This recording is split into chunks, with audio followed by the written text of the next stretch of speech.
Hey guys, it's Nick. Want to build muscle but don't have access to a gym? No worries. Today, I'll show you how you can build muscle from the comfort of your own home.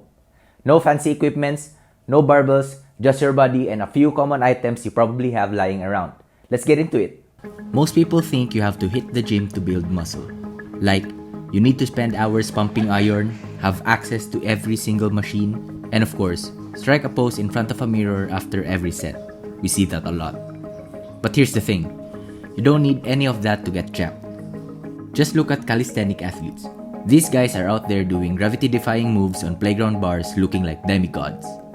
Or, take those jungle fitness enthusiasts who are out there swinging from vines like Tarzan. Literally. The truth is, building muscle at home is totally possible. And it all comes down to a few key principles. The first principle is consistency. Building muscle doesn't happen overnight.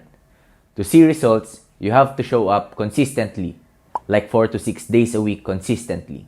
Yeah, I know it sounds a lot, but the good news is, once it becomes a habit, it becomes less like a chore and more like brushing your teeth. Next is, your workouts have to focus on resistance training. There are dozens of workouts that you can do at home, but not all of them will help you build muscle. To grow your muscles, you need a specific type of training called hypertrophy training, and it's primarily done through resistance exercise.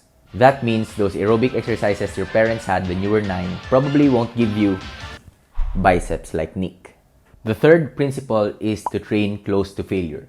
Studies published in the Journal of Sports Medicine found that muscle growth improves as the sets get closer to failure.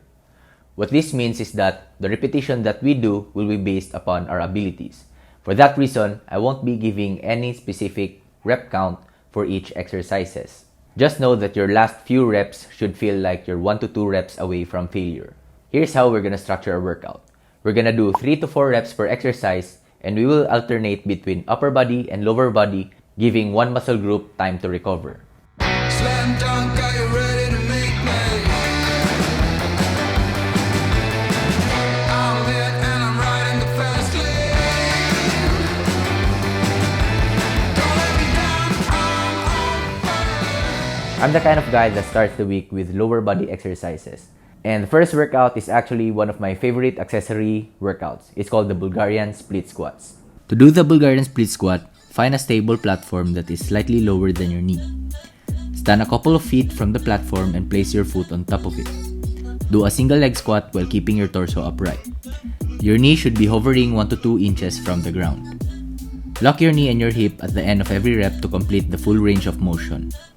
You can increase the difficulty by wearing a backpack filled with books to add weight. Since this is a unilateral movement, we're gonna do 3 to 4 sets per leg. And the next workout is a step up, and it targets the same muscle group as the previous workout. Find a stable platform.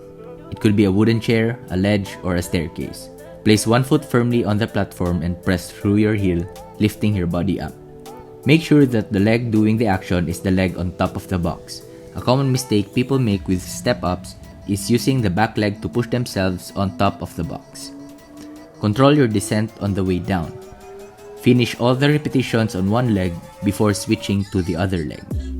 The next workout is a single leg hip thrust. This primarily targets your glutes, and it's a great workout to give you an ass like Nick. She got a great ass! To do this, place your back against the couch. Raise one leg up and push with your other leg so your hip rises. Make sure to feel the squeeze on your glutes at the top of every rep. The next workout is a Nordic hamstring curl. It targets your hamstring muscle and is often used by power-based athletes. Anchor your feet to a sturdy surface, like a couch, bed, or in this case, a floating shelf. Use a mat, cushion, or towel to kneel on for comfort. Slowly lean forward from the knees, keeping your body straight and controlled. Catch yourself with your hands as you fall into the ground and push yourself back up to the starting position. The ideal way to do this is without assistance from your hands, using only your hamstrings to control the descent and the ascent. However, that's a pretty difficult thing to do, even for long-time athletes. So don't be discouraged if you need a little help from your hands. Wait, that sounded wrong. So the last lower body exercise is a single leg calf raise. To be honest, I wanted to skip this one out, but I didn't want to be that guy. Stand on one leg and simply raise your heel off the ground.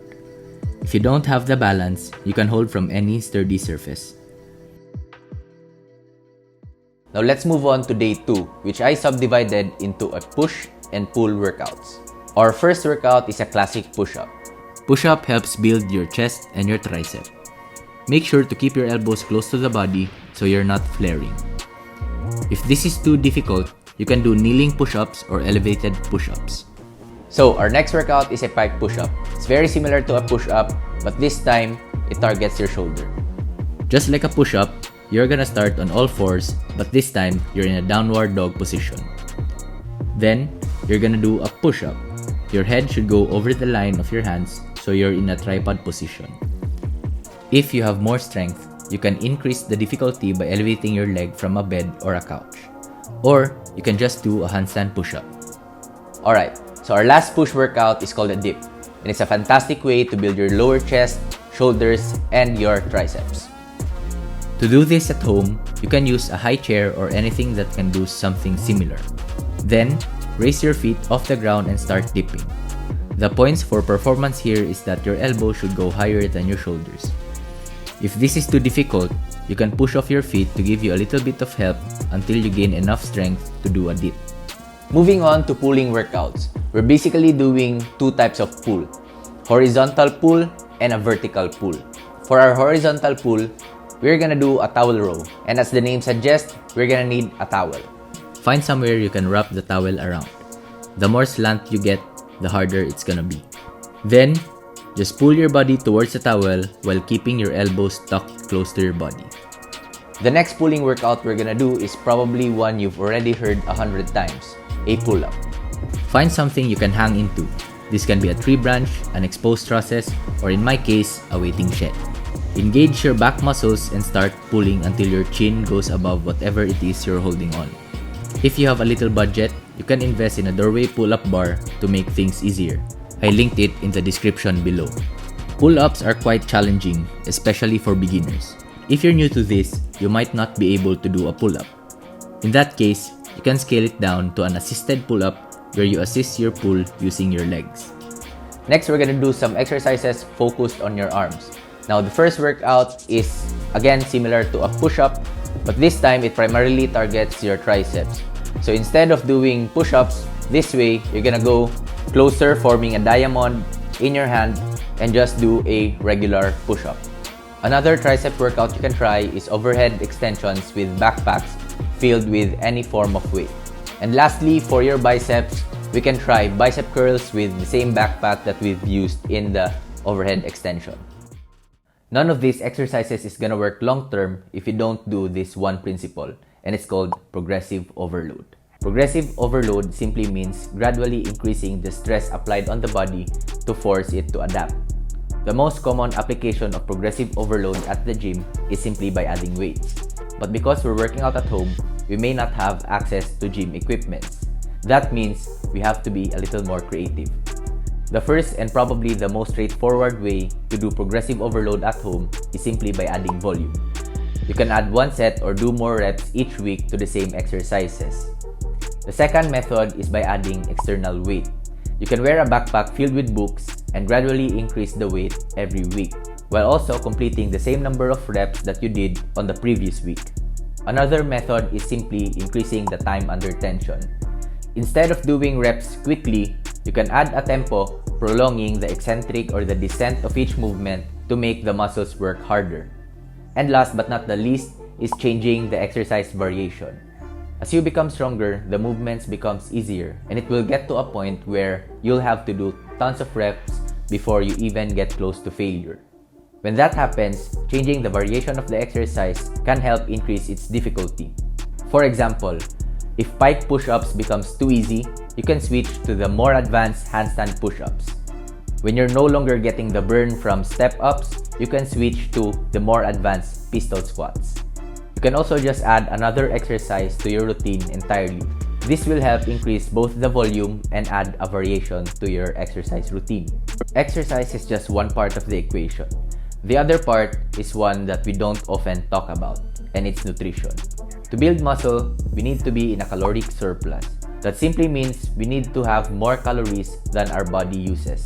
But that doesn't mean you can go crazy on junk foods and highly processed junk. Stick to real, whole foods like fish, chicken, egg, vegetables, fruits, you know that stuff. When building muscle, protein is key.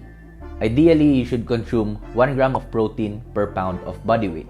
So if I weigh 185 pounds, I should also consume at least 180 grams of protein each day. Carbs are your fuel. You should eat carbs around your workout schedule so you have the energy to crush your workouts. And lastly, if you're into supplementation, I recommend whey protein, creatine, and fish oils. Before we end this video, I just wanna set clear expectations. There will come a time that you will reach a plateau, especially if you have no other means of progressing your workouts. And in that case, you may need to finally get your own equipments or get a gym membership. But until then, these workouts are guaranteed to get you started on your fitness journey. If you wanna know what gym equipments I recommend, I linked it in the description below. If you're just starting out in your fitness journey and you wanna make this habit stick, I created a video about starting from scratch, which I'm sure you're gonna pick up a lot of lessons from.